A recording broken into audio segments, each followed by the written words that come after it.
Welcome back, everyone. Today we're cracking open a case file that is an absolute wild ride. We're diving into a piece of rural folklore that perfectly mashes up supernatural horror with a seriously gripping murder mystery. We're going to unpack the events surrounding a cursed post office, or Dakar, located deep inside this completely isolated, heavily forested village. Picture a place totally cut off from the modern world, where the tree canopy is so thick it blocks out the sun and dark secrets are just literally buried in the dirt. By analyzing our source material today, we're going to map out exactly how a newly appointed postmaster named Mahesh walks right into the middle of a deadly cover-up. We aren't just telling a spooky campfire story today, we're breaking down the evidence, the timeline, and the motives, exactly like a true crime investigation. Alright, let's get into it. So, picture this. You finally land that dream, stable government gig, only to realize on day one that your new office is basically ground zero for a supernatural executioner. The story introduces us to a really unique entity. It's a shadowy figure, but its arrival isn't marked by, cliche thunder or lightning. Instead, it's the super mundane, rhythmic ringing of a bicycle bell. It's this brilliant juxtaposition of the totally ordinary and the absolutely terrifying. And as we'll see, the ghost in this explainer uses the exact tools of a postmaster, letters, and a bicycle to exact its revenge.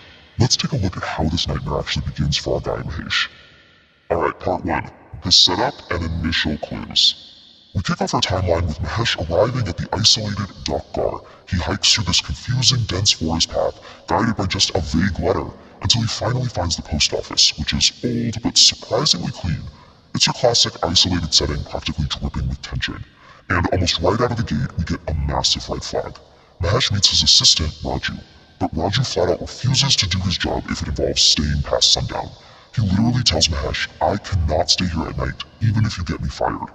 You guys, this isn't just some casual local superstition, this is deep-seated, willing to lose my livelihood terror. And the next morning at the village tea stall, the locals are genuinely mind-blown that Mahesh even survived his first night.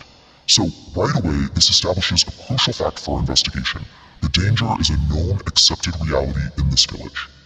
And honestly, Raju's fear is immediately justified. Let's look at the sensory evidence from Mahesh's very first night on the job. Right around midnight, the whole vibe shifts. We aren't just talking about your standard forest noises or jackals howling. The source specifically notes aggressively barking dogs, followed by this heavy, unnatural breathing right outside the window. And then comes the signature clue, the distinct sound of a bicycle bell and the squeak of turning pedals in the dead of night. Mahesh is literally sweating bullets, covering his ears in terror. These are absolutely not random bumps in the night.